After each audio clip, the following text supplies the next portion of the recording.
जय सिया राम। हजारों सालों से भगवान श्री राम और रामायण की पूजा होती रही है। हम भगवान श्री राम के आदर्शों की बातें सुनते हैं, उनकी महिमा सुनते हैं, उनका पूजन करते हैं। लेकिन क्या आपको पता है कि रामायण से हम कुछ ऐसी शिक्षाएं ले सकते हैं जिससे हमारी जिंदगी और भी अच्छी हो सकती है। हम इसे अपने बिजनेस में अप्लाई कर सकते हैं, अपने करियर में अप्लाई कर सकते हैं और अपनी जिंदगी को सक्सेसफुल बना सकते हैं। तो सबसे पहली शिक्षा जो हमें रामायण से लेनी चाहिए वह यह है कि मर्यादा का पालन करना। भगवान श्री राम को कहा गया है मर्यादा पुरुषोत्तम, यानी कि मर्यादा में रहते हैं, मर्यादाहीन वो कभी भी नहीं हुए। तो हर रिश्ते के अंदर जब मर्यादा बनी रहती है तो मधुरता भी बनी रहती है। मर्यादा और मधुरता इन दोनों का कनेक्शन है। तो आप जब मर्यादित व्यवहार करते हैं, आपका दोस्त आया है, आप उसके साथ एक मर्यादित व्यवहार करेंगे, उसे प्यार से, उसे आदर से, रिस्पेक्ट देके बात करेंगे तो वह रिश्ता लंबा चलता है। भगवान श्री राम ने विभीषण से दोस्ती करी, सुग्रीव से दोस्ती करी, हनुमान से प्यार किया, तो पूरी तरह से मर्यादा का पालन किया, उनकी रिस्पेक्ट बना के रखी और उनके लिए सब कुछ करा भी। ऐसा ही नहीं है कि हम दोस्ती कर लें और उसके बाद उस व्यक्ति के लिए ना करें। भगवान श्री राम को जरूरत थी वानर सेना की, सुग्रीव की, लेकिन पहले उन्होंने दिया, पहले उन्होंने करा सुग्रीव के लिए, पहले उसका साम्राज्य वापस आ जाए इसके लिए एफर्ट किया, फिर उन्होंने अपनी मांग रखी। तो यह है एक मर्यादित और एक बैलेंस जीवन का उदाहरण। तो आपको भी अगर अपनी जिंदगी में सफलता चाहिए तो हर चीज को एक बैलेंस ढंग से, मर्यादित ढंग से करने की कोशिश कीजिए। चाहे आपके बिजनेस में कोई रिलेशन हो या फिर आप चाहते हैं कि आपके घर में या दोस्ती में एक लंबा रिश्ता चले, तो उसके लिए मर्यादित जीवन जीना। दूसरी बात, भगवान श्री राम के लिए बोला जाता है रघुकुल रीत सदा चरियाई, प्राण जाए पर वचन न जाए, यानी अपने वचनों को ऑनर करना, उन्हें महत्व देना। आपने कुछ कमिटमेंट कर दी, फिर उससे पीछे मत हटिए।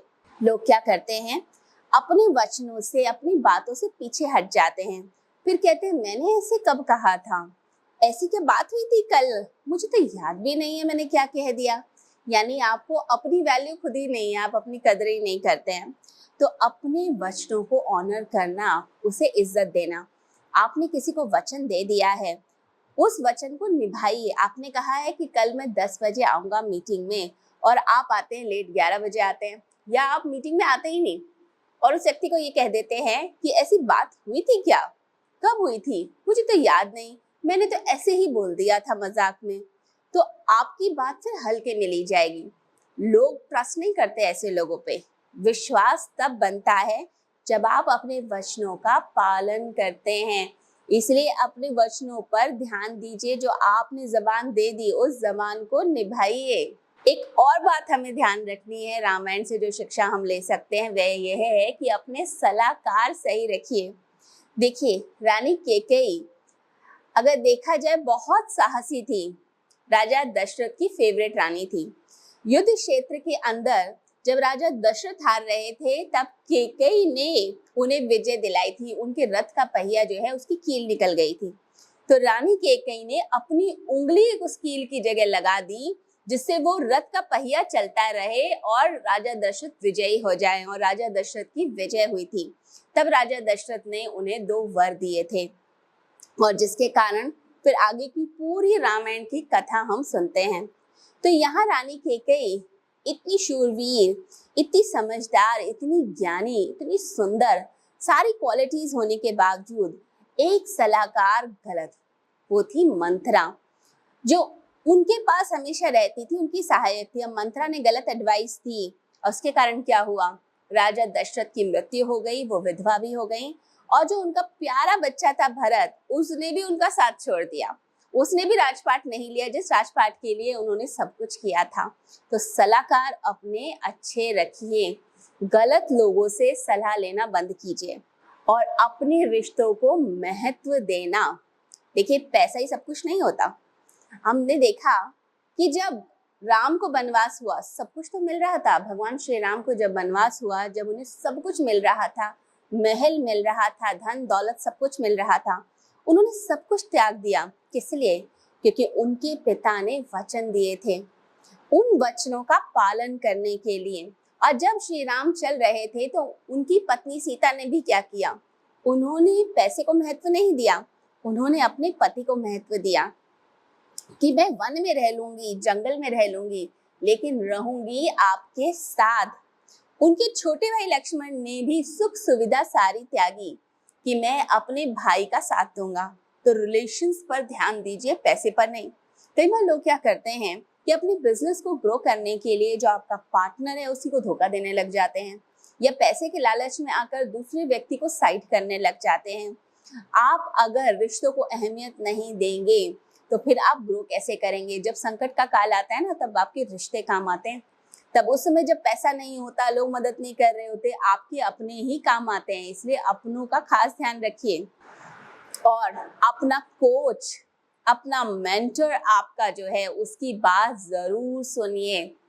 हनुमान जी के पास बहुत ताकत थी, बहुत शक्ति थी उनके पास, लेकिन वो अपने स्वरूप को जानते ही नहीं थे। कई बार हमारे पास सब कुछ होता है, सारा टैलेंट होता है, सारी चीजें होती है, लेकिन हम अपने आप को जान ही नहीं पा रहे होते। हम घबरा से जाते हैं, हमें लगता है पता नहीं मुझसे होगा कि नहीं। सेल्फ डाउट, ये तो बहुत कॉमन है। तो आपको शक होने लगता है पता नहीं मैं इतनी हाइट तक पहुंच पाऊंगा भी या नहीं पहुंच पाऊंगा। तो उस समय जो आपका गुरु होता है, जो आपका कोच होता है, आपका मेंटर होता है, वो आपको जब गाइड करता है कि नहीं तुमसे हो जाएगा। तो हनुमान जी को जब याद दिलाया गया उनकी शक्तियों के बारे में, तो सब जानते हैं कि पूरे सागर की छलांग लगाकर लंका पहुंच गए और लंका को जलाकर आए। ये है ताकत, जब आप अपने मेंटर के साथ चलते हैं और उसकी सुनते हैं। और एक चीज हमें ध्यान रखनी है कि हमारी टीम कैसी भी हो, हमें अपनी टीम को कोसना नहीं है कि मेरी टीम तो कुछ भी नहीं है, इन्हें तो कुछ भी नहीं आता, बेकार के लोग मैंने इकट्ठे कर रखे हैं। आप देखें भगवान श्री राम ने किसको इकट्ठा किया था सेना में? सब बंदर थे, वानर थे, उनको ही तो एकत्रित किया। और रावण जिसके पास इतनी बड़ी सेना थी, इतने वरदान, इतनी सिद्धियां, इतने अस्त्र शस्त्र, उस व्यक्ति को उसकी सेना के साथ हरा दिया। तो ये कैसे किया? लीडर के अंदर काबिलियत होनी चाहिए, लीडर के अंदर दम होना चाहिए। अगर लीडर के अंदर दम होता है तो कोई भी टीम जीत सकती है। तो इसलिए अपने ऊपर विश्वास रखिए, अपनी टीम को कोसना बंद कीजिए। तो रामायण से हम शिक्षा लेते हैं कि अपने आप को काबिल बनाकर और फिर अपनी टीम को आप लेकर किसी भी सिचुएशन में विजय हो सकते हैं। और हमें इस बात का भी ध्यान रखना है कि लालच और बदले की भावना में नहीं जाना। रावण ने क्या किया? जब देखा कि बहन का अपमान हो गया, शूर्पणखा का अपमान हो गया, वो भड़काने आ गई। अब लोग ना भड़काए में भी बहुत जल्दी आ जाते हैं। अगर आप भी कान के कच्चे हैं और दूसरे की बात के भड़कावे में आ जाते हैं तो फिर सब कुछ गलत होगा। तो रावण भड़काए में आ गया, बदले की भावना में आ गया, उसे लालच आ गया, पर स्त्री का हरण कर लिया, सीता जी का हरण कर लिया। उसके बाद क्या हुआ? उसका विनाश हुआ। तो जो लालच करेगा, बदले की भावना, द्वेष की भावना से ग्रस्त रहेगा, कितना बड़ा ज्ञानी हो, कितना बड़ा भक्त हो, उसका विनाश निश्चित है। इसलिए अपने आप को जो है लालच से दूर रखिए। कहते हैं ना लालच बुरी बला, तो लालच तो बुरी बला है ही। आप जो है अगर इसके चक्कर में आ जाएंगे तो आप कभी भी खुश नहीं रहने वाले हैं। और सही का साथ दीजिए। देखिए सही का साथ देना आवश्यक है। जब हम धर्म की राह पर चलते हैं तो हमारी जीत होती है। सत्यमेव जयते। रामायण के अंदर अंगद ने किसका साथ दिया ये हम सब जानते हैं। वो चाहता तो भगवान श्री राम से शत्रुता कर सकता था, लेकिन उसको समझ आया कि जो बाली था वो गलत था और उसका जो मारा जाना था वो भी ठीक था। इसलिए उसने भगवान श्री राम का साथ दिया। रावण ने उसे बहलाया और फुसलाया और उसे कहा इसने तेरे पिता की हत्या की है और तू उसी का साथ देता है। अंगद ने फिर भी अपने कदम को नहीं हिलाया। रावण को झुकना पड़ा लेकिन अंगद नहीं हिला क्योंकि वो धर्म की राह पर था। विभीषण, उसे पता था कि उसका भाई गलत है, वो जानता था, इसीलिए उसने जो है सत्य का साथ दिया। इसलिए सत्य के साथ रहिए। रामायण की ये जो कुछ शिक्षाएं हैं अगर हम इन्हें अपनी ज़िंदगी में लेकर आ जाएंगे तो आप खुद देखेंगे आपकी ज़िंदगी की जो क्वालिटी है वो पूरी तरह से बदल जाएगी।